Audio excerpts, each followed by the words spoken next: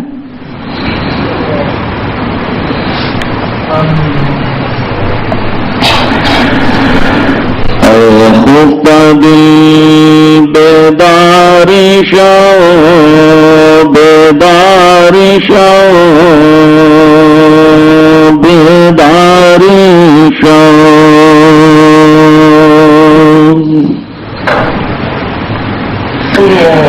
مطلب میں ڈوبے ہوئے دل جاگ جا در ذکر حق مشغول شو مشغول شو مشغول شو. اللہ کی یاد میں مشغول ہو جاؤ. دل کا اصلی کام اللہ کی یاد ہے.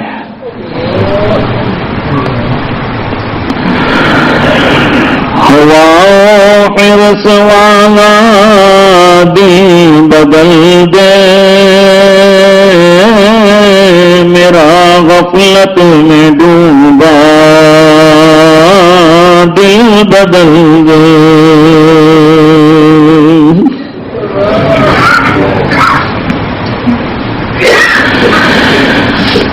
بدل دے دل کی دنیا دل بدل دے خدایا فضل فرما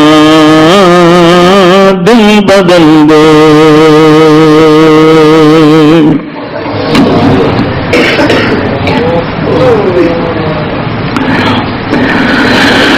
گناہگاری میں کب تک عمر کاٹوں بدل دے دل کا رستہ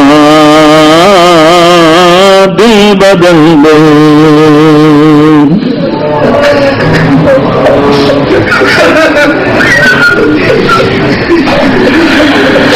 سنو میں نام تیرا دھڑکنوں میں مزہ آ جائے مولا دل بدل دے.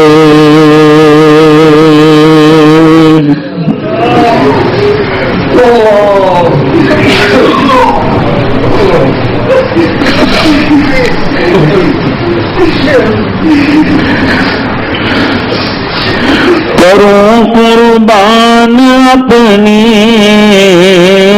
ساری خوشیاں تو اپنا غم عطا کر دل بدل دے.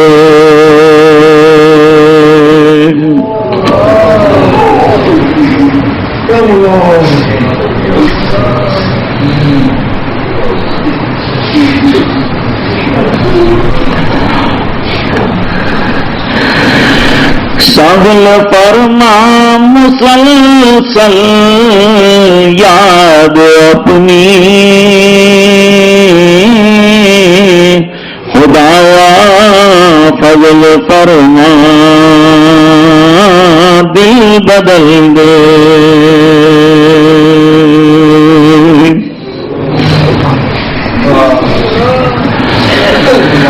بڑا وہ تیرے در پر دل شکستہ رہوں کیوں شکستہ دل بدل دے.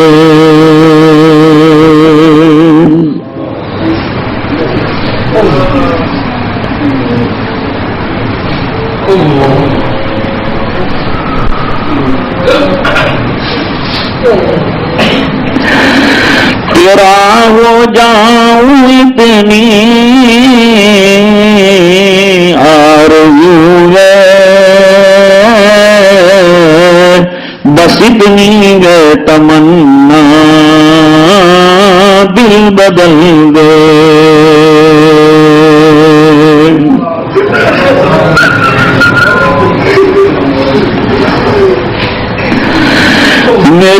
فریاد سن لے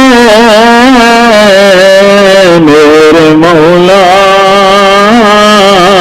بنا دے اپنا بندہ، دل بدل دے.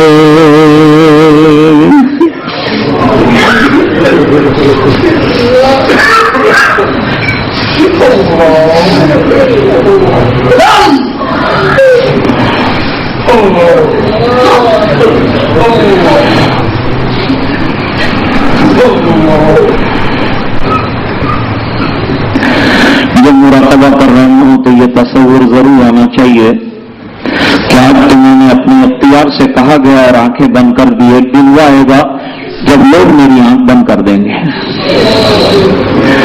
کشا کشا مجھے لے جائیں گے، مناٹنوں مٹی کے نیچے دبا کر چلے آئیں گے. پھر میرا حساب ہوگا، سوال جواب ہوگا، پھر قبر جنت کا باغ ہوگا یا جہنم کا گڑھا ہوگا.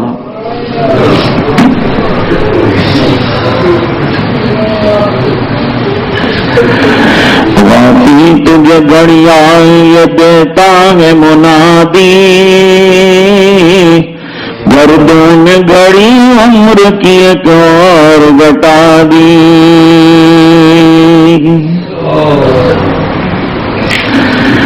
ہو رہی ہے عمر مثل برف کم، رفتہ رفتہ چپ کے دم بدم. ایک دن مرنا ہے آخر موت گئے، کر لے جو کرنا ہے آخر موت گئے.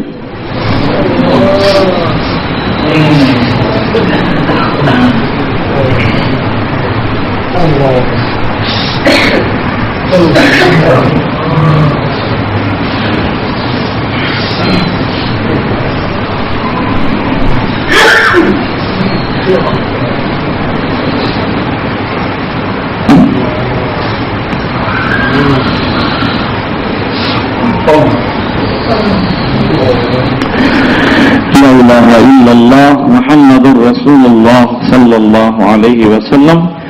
اب درود شریف پڑھیں اور دعا کریں. اللہم صل علی سیدنا محمد وعلی آل سیدنا محمد وبارک وسلم. اللہم لک الحمد کلہ ولک الملک کلہ ولک الشکر کلہ والیک یرجع الامر کلہ. اللہم لک الحمد کما انت اہلہ فصل علی محمد کما هو اہلہ وافعل بنا ما انت اہلہ انک انت اہل التقوی واہل المغفرہ. رب اغفر وارحم وتجاوز عما تعلم انك انت العز الاكرم. اللهم آت نفوسنا تقواها وزكها انت خير من زكاها انت وليها ومولاها. اللهم ان قلوبنا ونواصينا وجوارحنا بيدك لن تملكنا منها شيئا، فإذا فعلت ذلك بنا فكن انت ولينا واهدنا الى سواء السبيل. اللهم طهر قلوبنا من النفاق واعمالنا من الرياء وألسنتنا من الكذب وأعيننا من الخيانة فإنك تعلم خائنة الأعين وما تخفي الصدور. اللهم إنا نعوذ بك من النفاق والشقاق وسوء الأخلاق. اے اللہ ہمارے گناہوں کو معاف فرما، اے اللہ ہماری کوتاہیوں سے درگزر فرما. اے اللہ ہم بہت بڑے مجرم ہیں، اے اللہ پاپی ہیں، اے اللہ اقراری خطا کار ہیں، اے اللہ ریاکار ہیں، اے اللہ گناہگار ہیں، اے اللہ بہت بڑے مجرم ہیں. اے اللہ کون سے گناہ ہیں جو ہم سے نہیں ہوئے، کون سی کوتاہیاں ہیں جو ہم سے نہیں ہوئی. اے الہ العالمین اگر تیرا کرم نہ رہا تو ہماری بربادی میں کوئی شک نہیں ہے. اے الہ العالمین کرم کی بھیک دے دے، اللہ مغفرت کے فیصلے فرما دے. اے اللہ اگر تو نے معاف فرما دیا تو تیری شان میں کمی نہیں آئے گی، ہم جیسوں کی بگڑی بن جائے گی.